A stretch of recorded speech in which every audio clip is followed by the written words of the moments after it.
Ето тук живее джуджето, където ми говори. Ето тук. Изчупих им прозореца и сега се е скрил ето тук в тази стая. Сега ще влезна след малко през прозореца. Как влезнах през вратата външно. Букука, отвори! Излезни, защото ще влезна тук през прозореца. Ела, нали си мъж? Ела, Кенеф, стани.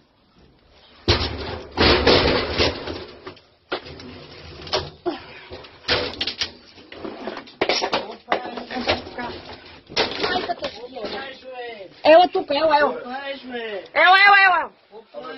Ела. Имаш късмет, че съм сама, ела тук. Ела ще яба майката. Ела, Букук. Искам да излезне. Той да излезне. Няма да правя. Ела, аз откъде идвам много добре. Ела. Кажете ги за какво това пръзва. Искам го него, не вас. Няма да чупа нищо повече. Ще влезна през прозореца.